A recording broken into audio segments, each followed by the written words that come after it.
d'en parler avec le concerné. Oui. Manager a confirmé qu'on va recevoir maintenant pour cette émission spéciale. Ouais,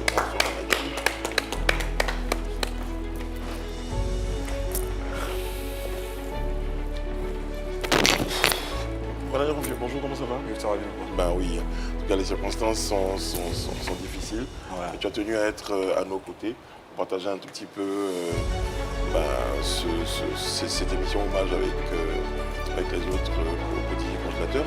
On évoquait votre rencontre. Comment tu le rencontres? Comment vous rencontrez?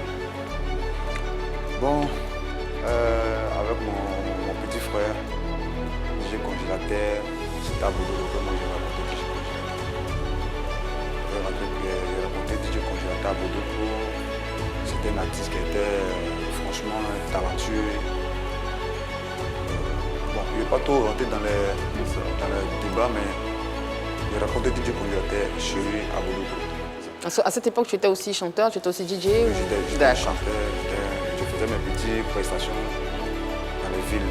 Mais il y a quelque chose qu'il faut noter. Hein. Quand tu rencontres DJ Congélateur, on a l'impression que tu mets ta carrière en stand-by pour mettre plutôt en avant DJ Congélateur. Pourquoi tu fais ça? Bon, vous savez, à l'époque, nous, on n'avait pas trop de visibilité. Quand on dit visibilité, il n'y avait pas trop de visibilité, puis il n'y avait pas trop de moyens pour mettre dans la musique. Donc, quand j'ai pris Congélateur, le premier jour, j'ai pris Congélateur, quand je suis venu à Boaké, d'abord, mais c'était difficile même, c'était tellement compliqué. Je suis venu à Boaké, quand on est arrivé, j'ai appelé un de mes vieux pères. Ah, papa, moi, je suis allé à DJ Congélateur. Il dit, ah bon, donc viens avec lui dans tel maquis. Donc on est parti, Congélateur a pris le micro, il a baillé, les gens étaient contents, ils appréciaient. Et il réfléchit, il dit, bon, pourquoi pas me laisser pour moi? Vraiment, il s'est concentré pour lui. Parce que là, le premier à déceler quand même qu'il a du talent, c'est le manager confirmé. Parce que l'homme d'affaires dit... Pour moi, je partais faire les manawa, il poussait bourrette pour avoir les trucs. Tu sais les petits boulots. Les petits boulots, et puis il rentrait au studio pour faire. Mais lui, naturellement, comme ça, tu as ressenti qu'il a commencé. Il prend le micro, il baille, propre, les gens sont contents, rien crie, il dit bon, ça là, il faut que j'arrête pour moi. Mais lui-même, est-ce qu'il a eu confiance en toi tout de suite? Il a eu confiance en moi, parce que franchement, quand j'étais parti chez lui à Bordeaux, à l'hôtel qu'on nous a logé, parmi les artistes, c'est à moi qu'il a approché. On peut dire que c'est Dieu même qui l'a fait venir. Peut-être que peut-être vous étiez baoulés tous les deux aussi. Peut-être qu'il y a ça aussi qui a fait. C'est lui qui est parti vers moi. Il dit, ah tonton, pardon, il est parti à Boaké. Il faut me faire partir à Boaké. Il dit, ah bon. Il dit, ok, pas de te faire à Boaké. Donc je suis parti à Boaké, je suis revenu prendre. Non. Et dans votre parcours, il y a eu des bons et des moments moins bons. Malheureusement, est-ce qu'avant son départ, vous avez eu l'occasion de vous reparler? Parce qu'on évoquait à un moment donné une forme de séparation, mais même sur ce plateau, il disait tout le temps manager confirmé, son frère. Quand j'étais aux États-Unis, ma dernière voyage aux États-Unis, j'étais là-bas. Il allait dans mon quartier et puis il allait tomber sur un de mes vieux pères. Puis le vieux père m'a appelé. Je dis, ah, manager, il y a une surprise pour toi. Il a fait appel vidéo, moi, puis on a causé. Il veut rentrer dans les débats. Il dit non, congé. Parce que le nom congé là, c'est moi qui l'ai donné. Ah, et Congélateur, c'est toi qui as donné ce nom? Non, Daïconge. C'est moi qui l'ai donné. Daïconge, voilà. Ah, Daïconge, d'accord. Il dit non, Daïconge, il faut laisser. Quand il est venu, on va se voir. Il dit, il faut dire à le vieux, il va te donner mon numéro. Non. Il dit non, la seule parole qu'il m'a dit, ah, manager, pardon, en venant là, quand tu es venu là, cherche-moi une petite voiture, il y a pas pour mes prestations. Il dit, pas de problème. Quand il est venu, il dit, ça papa à 647. On a commencé à faire les trucs même. Il dit, on aura donné mon numéro pour qu'il puisse m'appeler, puis on causait. Même on avait, papa Aziz Karansen m'avait planifié un truc même avec son producteur qui est à Paris, pour qu'on puisse aller lui rendre visite. Genre, fait la réconciliation. Quand on dit réconciliation, c'est pas comme on en parle. Non, mais au moins pour essayer de vous rapprocher. Rapprocher un peu, même si on ne travaille pas ensemble, mais quand même c'est mon petit frère. Je ne peux pas rester, en tant qu'un chrétien, je ne peux pas rester toujours la haine dans mon cœur ou bien. Et même lui, il disait, il parlait tout le temps de lui. Il dit à tout le monde, on n'a qu'à se aimer. Oui, tout le monde n'a qu'à se aimer. Voilà, il était... on était comme ça. Tu le savais malade? Tu savais qu'il était malade depuis le début? Je ne savais pas qu'il était malade. franchement, c'est ça qui ça m'a fait tellement mal. Comment j'ai vu ça sur les réseaux sociaux, je ne savais même pas qu'il était à l'hôpital. Mais le congélateur, il était toujours malade. Quand il était avec moi, souvent quand on va dans les prestations, quand on vient même, je partais chaque jour à l'hôpital pour voir ta santé. Je faisais ça chaque jour. Ça, sa santé. Une santé fragile. Parce que c'est quelqu'un qui était toujours malade. Donc quand il travaille, que tu ne regardes pas, si ça, il tombe, c'est pas bon. Ça, tu viens de dire quelque chose, Manadi a confirmé. Il travaille, mais au-delà de cette situation-là qu'il connaît, sa santé était fragile. Mais il faut reconnaître quand même qu'il avait le sens du boulot. C'était un bosseur.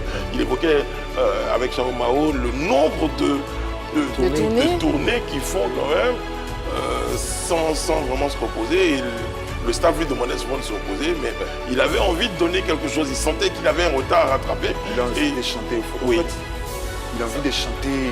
Quand il est là, il veut chanter, souvent il a son guitare dans la main. Il est à la maison, il joue son guitare. Bon, on habitait à Cité Verte dans un trou là-bas. Le matin, quand il se réveille, il prend son guitare, il est en bas des trucs là, il est en train de chanter. Moi, je voulais comprendre. Tout à l'heure, tu as dit que tu savais plus ou moins qu'il était malade. Depuis le début, quand tu travaillais avec lui, tu savais qu'il était très maladif, il avait une santé qui était un peu fragile pour répondre les propos de Brice. Mais après, est-ce que, quand vous n'étiez plus ensemble, est-ce que tu as dit à ses nouveaux producteurs, à sa nouvelle équipe, qu'il faut qu'il fasse attention à lui, vu qu'il est très malade, avec tout l'amour que tu avais pour lui aussi? Je ne vais pas rentrer dans le débat. Ces producteurs, ces trucs-là. Bon, si il lui dit qu'il ne faut pas qu'il va s'approcher vers nous, parce que mon papa, c'est Aziz 47, c'est un marabout, c'est un tatatant. Donc, vous savez, dans la vie, on ne sait jamais. Le diable peut rentrer dans partout. Ouais. Et puis je pense également que même ces nouveaux producteurs ont dû franchement se rendre compte que la santé de congélateur était fragile. Avant-hier, je ne coupe pas la parole du papa. Avant-hier, hier où il est parti, moi, je suis resté, il a vu. Quand il a vu, j'ai appelé son manager. Quand il a dit que non, je veux savoir si c'était vrai. Il m'a demandé c'est quel manager. Il a dit manager a confirmé. Il m'a raccroché au nez. Il y avait une certaine rupture en fait qui était déjà établie entre le nouveau staff et lui. Parce qu'on sait justement ce qui s'est passé. Hein, c'est vrai qu'on ne parle pas de séparation, mais en même temps aussi il n'était pas en odeur de sainteté. Donc quand le nouveau staff arrive, le nouveau manager là, c'est un peu compliqué de faire le dialogue avec le manager. Quoique Congélateur a toujours tenté de se rapprocher de toi. Toutes les fois où on l'a reçu, il en a toujours parlé. Est-ce qu'aujourd'hui tu ressens il y a un peu de regret, on va dire, de n'avoir pas peut-être forcé les choses pour te rapprocher de lui? Bon, quand je dis un peu de regret, oui, bon, un peu de regret parce que bon, quand bon, ça c'est pas parce que j'ai fait de ma... Fais ton mieux. J'ai fait de ton mieux. J'ai fait, je suis le petit vers moi. Mais il y a ceux qui sont autour. Toi, tu vas souhaiter juste que les choses soient différentes. Hein. Parce que tu ne peux pas forcer quelque chose. Si tu forces que ça devient quelque chose, tu risques de prendre des pots cassés. Donc j'ai laissé dans leur coin. C'est ça. Mais dans ton cœur, il n'y avait pas d'animosité. Voilà. J'aime dire, parce que bon, quelqu'un qui tu l'as pris, tu sais, moi je connais un congélateur mieux que eux. Si. C'est ça. Je connais tellement de congélateurs mieux qu'eux et c'est quoi ils souffrent, c'est quoi, comment tu dois faire, comment il doit faire. C'est pour ça que j'ai dit chaque jour quand on fait dans les prestations, quand on vient, je l'envoie à l'hôpital pour un contrôle à l'hôpital. Pour qu'on voit sa santé. Alors, c'est vrai que tu n'as pas eu l'occasion de le faire, mais si aujourd'hui tu en avais l'occasion, que tu devais dire un mot, que je sais que là où il est, on l'entendra, qu'est-ce que tu aurais dit? Je lui ai dit que je l'aime toujours. Je disais congélateur que je l'aime toujours. Je porterai toujours dans mon cœur parce que il était, on peut dire, c'est grâce à lui aussi qu'ils ont connu manager confirmé. C'est grâce à lui aujourd'hui, manager confirmé est devenu manager confirmé. Parce que si c'est ça n'a pas passé par là, les gens n'ont pas me connaître. Si c'est ça aussi n'a pas passé par là, lui aussi peut-être, les gens n'ont pas le connaître. Donc, nous deux, on était comment liés par l'histoire. Chacun a apporté quelque chose à son ami. Chacun a apporté quelque chose à son ami. Donc, ce qui m'a dit, que son âme repose en paix, vraiment, que je l'aime toujours. Ça me fait tellement mal qu'il était à l'hôpital et je ne savais pas, et puis je suis pas allé là-bas. Ça m'a fait très mal.